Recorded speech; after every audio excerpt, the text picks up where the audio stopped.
Hey, where on earth are you right now? It's despicable for a wife to neglect chores. My husband Ben shouted angrily over the phone.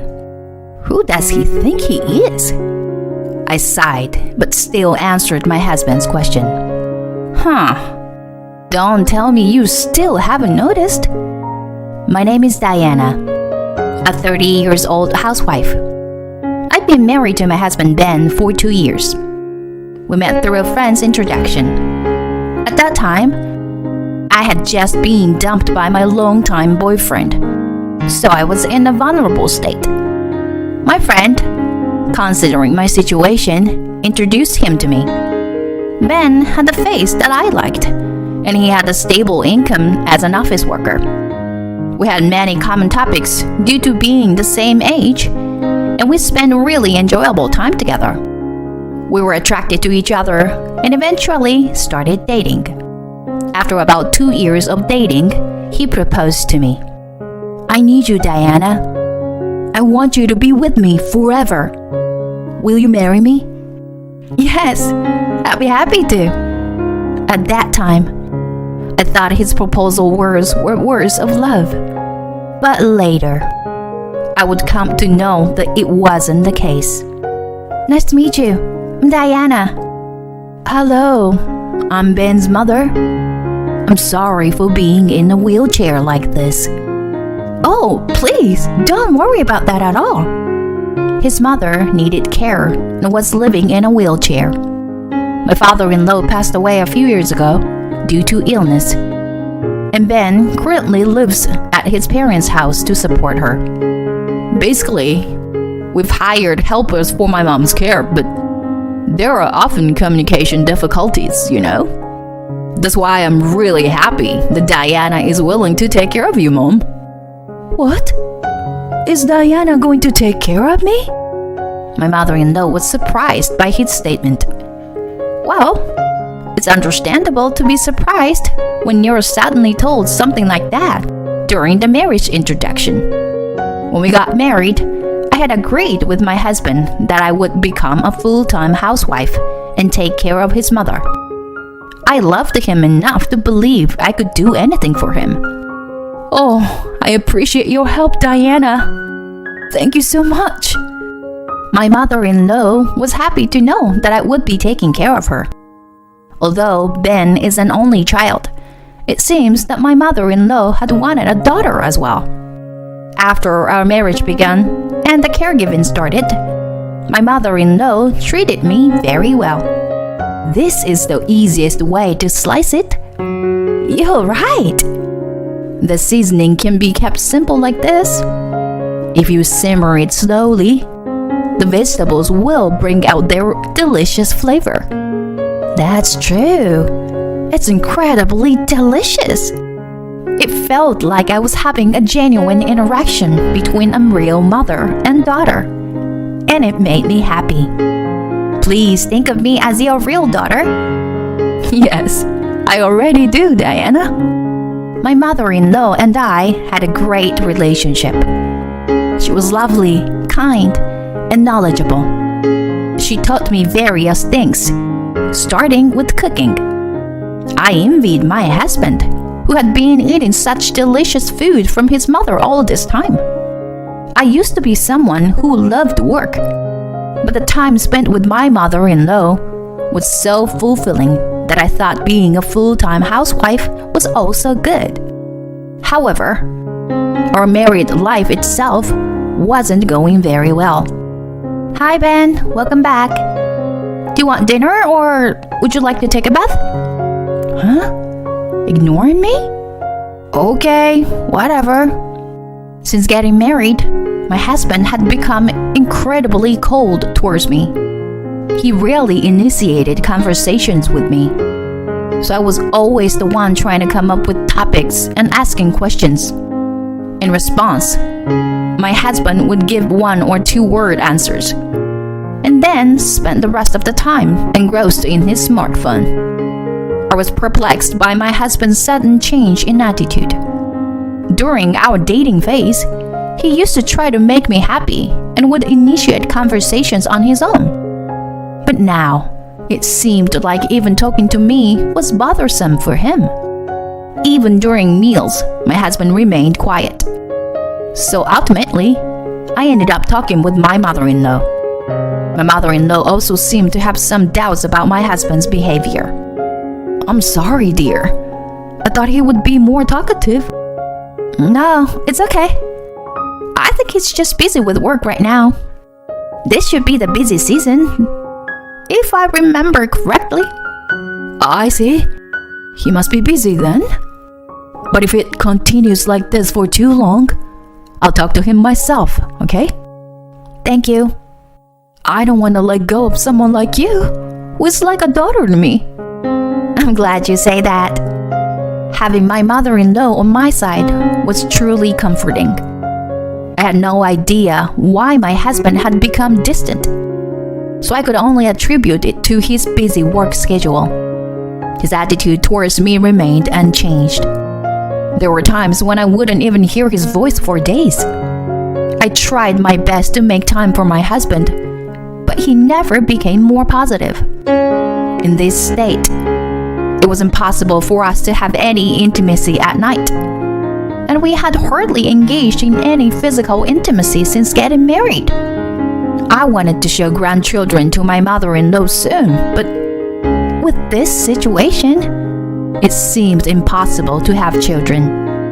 Months passed, but my husband's attitude didn't change. One day, perhaps sensing the seriousness of the situation, my mother-in-law expressed her concerns to my husband. "Ben, you were married to Diana. Shouldn't you communicate more as a married couple?" My husband widened his eyes in surprise when my mother-in-law scolded him. After contemplating for a moment, he spoke up. "Is that so? I thought I was being natural. Diana, have you been feeling uneasy all this time?" Well, I did notice a change in your behavior compared to before we got married. I answered honestly. My husband said I understand. What exactly did he understand? Does this mean he will start having proper conversations with me? Both my mother-in-law and I were left uncertain, and the conversation ended. The next morning. "Okay, I'm off." After having breakfast, my husband said that and left the house. My mother-in-law and I exchanged surprised glances. Just the fact that my husband initiated a conversation after a long time made me happy. It seemed like he had heard my mother-in-law's words. When he came back from work that day, he greeted us with "I'm home" and actively participated in a conversation during dinner. My mother-in-law seemed relieved and happy, engaging in the conversation. Married life involves many ups and downs, and we have to accept various aspects of each other. There are many challenges, but I realized the importance of expressing my feelings honestly. From then on, my husband started having normal conversations with me. However, just as my relationship with my husband improved, my mother-in-law's health deteriorated. While she used to be active even in a wheelchair, she became bedridden. "Diana, I am truly sorry. Taking care of an old and helpless person like me must be tough, right?" What are you talking about? If it was that difficult, I would have run away by now. I'll take care of you, so please don't worry. "Thank you." There were times when I had to leave her alone when going grocery shopping. During such times, I would become extremely worried if something happened to her or if she had a fall. And when my mother-in-law became bedridden, my husband's attitude changed once again. "Ben, your mom seems a little unwell today." "I see." "She's okay for now after eating, but maybe it's better to take her to the hospital again." "Yeah." My husband started giving vague responses, as if he was half listening to my words. And once again, Our conversations became less frequent. I was genuinely struggling with all of this. Taking care of a bedridden mother-in-law was undeniably challenging. On top of that, being treated with the same cold attitude from my husband as before was too much to bear. I was mentally exhausted. In the midst of all this, my mother-in-law finally needed to be hospitalized. Her condition deteriorated rapidly, and I visited her every day. But I must admit, I felt a sense of relief that I was released from the caregiving responsibilities, despite feeling guilty about it. Thank you, Diana. You are the reason I was able to spend the past 6 months happily and contentedly. Please take care of Ben for me, okay? My mother-in-law said that and took her last breath. I was devastated to lose her. Even though my husband claimed he couldn't leave work, he didn't come to the hospital when his mother was in critical condition. Your mother passed away peacefully. I see. I'm sorry I couldn't come. But with you by her side, I'm sure my mom was happy. While my husband said that, from my mother-in-law's perspective, the person she wanted to see the most in her final moments was her own son, my husband. Soon after, my mother-in-law's funeral took place. But my husband, citing his busy schedule, left the funeral preparations to me. With a sense of distrust towards my husband, I prepared for the funeral. My husband did fulfill his duties as the chief mourner, and the funeral proceeded smoothly. However, our married life after that was miserable. My husband remained silent as ever, and he hardly had any conversation even when he was at home. Whenever I tried to talk to him, he would just give brief responses. I couldn't help but question if this could truly be called a marriage. As a housewife, my husband was the only person I had conversations with. I felt suffocated. That's why I decided to consult with him about something. Hey, now that your mother is gone, I have some time, so can I go back to work? My husband looked surprised at my statement, but replied, It's okay, I guess. I immediately started looking for a job, and I found a suitable office job with the good conditions, so I decided to apply. Since I had previous experience working as an office employee, I was hired for the position. Moreover, they hired me as a full-time employee, not just a part-time worker. It was enjoyable to be back working as an employee after a long time. My coworkers were very kind and patiently taught me the job, which helped me adapt quickly. Everyone praised my work, and even my boss complimented me, saying they were glad they hired me. Having interaction with people other than my husband was beneficial for my mental well-being. Above all, it was very gratifying to be recognized by those around me. I had felt that when I was alone with my husband at home, I wasn't being appreciated as a person. Since I was managing both work and household chores efficiently, my husband didn't complain. However, his attitude remained cold as ever. Even when I talked about my work, he would just give vague responses. Eventually, he stopped responding at all, not even offering a brief reply. I wished he would at least respond. It made me feel like he was completely ignoring me. What could he possibly be thinking? I couldn't believe his behavior, so I decided to seek advice from my colleagues.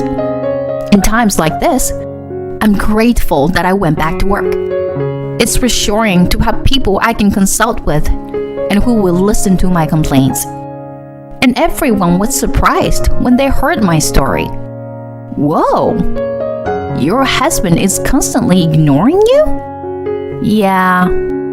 We had very little conversation since the early days of our marriage. But for the past few months, he hasn't spoken to me at all. I feel like I'm being treated like nothing.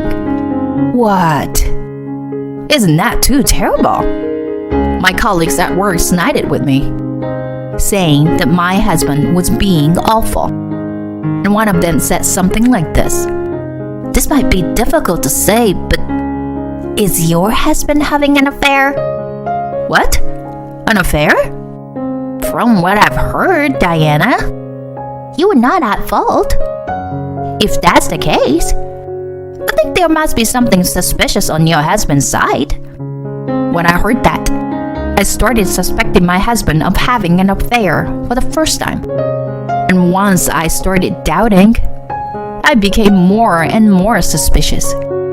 So I decided to hire a private investigator to investigate my husband. The investigation results come out in about 2 weeks. As expected, my husband was indeed having an affair. The other person involved was a colleague from his workplace, and according to the investigation, they had been in a long-term relationship. That meant he had been having an affair even during the difficult times when I was taking care of my mother-in-law. I was filled with anger. My husband must have only seen me as a convenient housekeeper. I couldn't continue our marriage in this state. I quickly packed my things and left the house. I stayed at a business hotel for the time being. The next day, I went to the local government office to file for divorce. Then, while my husband was absent, I left evidence photos of his affair on the living room table. This should make it clear that I'm serious about getting a divorce. He'll be in a panic when he sees the photos. Several days passed, but I didn't receive any contact from my husband. Well, if he doesn't contact me, it's fine by me. I absolutely intend to claim compensation for the affair, so I hope we can proceed with that. It was about a week after I left the house when I finally received a phone call from my husband. Hey, where the hell are you right now? It's despicable of you, as a wife, to neglect your household duties. My husband shouted angrily through the phone.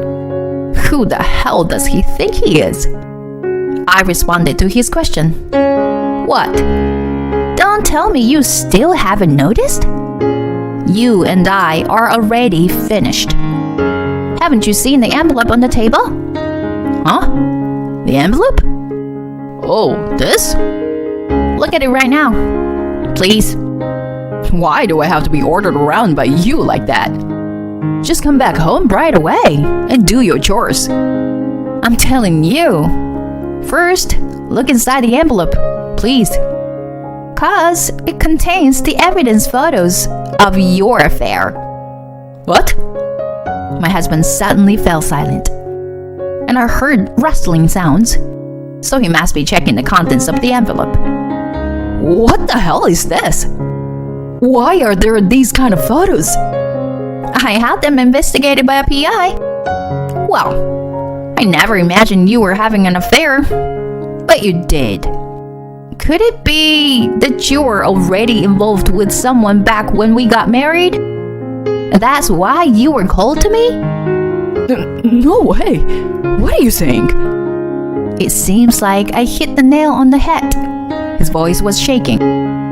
You married me with the intention of having me as a housekeeper, right? That's not true. Are you still trying to lie? I really cared for you when we were dating. But after we got married, I somehow stopped feeling attracted to you. And then before I knew it, I ended up in that kind of relationship with a coworker. I don't care about those excuses. I already know it's all bullshit. The truth is, I had gone to talk to a colleague who is a friend of my husband's and works at the same company as him. I thought he might take my husband's side, but he sensed my distress and sincerely listened to me. It seems that my husband often talked about how he was married to me but had someone else he was serious about during drinking parties and such. That son of a bitch betrayed me. It seems like everyone was disgusted by your stories, you know? Did you know that you're actually quite disliked at work? That's a lie. Everyone interacts with me normally. That's because everyone is mature, right? You've always had a cold attitude towards me, even when I did nothing wrong. It's not normal to be able to do that. You're sick. Either way, divorce is inevitable. Diana? No. I'll also be seeking compensation, so be prepared. When I shouted, my husband let out a pathetic voice over the phone.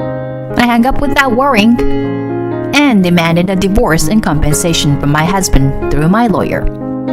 It seemed that my husband and his affair partner had been living it up, and they complained that they couldn't afford to pay the compensation. But I never gave in. I agreed to accept the payment in installments, and if there was any delay, I instructed my lawyer to garnish their wages. Upon hearing this, both my husband and his affair partner immediately became quiet and agreed to pay the compensation. However, my husband, who hadn't saved any money, struggled greatly with his finances. In that state, he couldn't find time to be with his affair partner, and their relationship ended. Additionally, since my husband's affair became public knowledge, people at his workplace started treating him harshly. However, my ex-husband felt trapped because he had to pay the compensation, but he couldn't quit his job. On the other hand, I moved to a lovely apartment for singles, and I am enjoying a comfortable life. My job is stable, and now I frequently invite friends over and host home parties. I'm enjoying the single life without unnecessary stress. Occasionally, I still think about my mother-in-law. She said, "Take care of my son," at the end. It's regrettable that I couldn't fulfill the promise with her. But considering what kind of man he was, it can't be helped. I'm sure my mother-in-law would forgive me in this situation.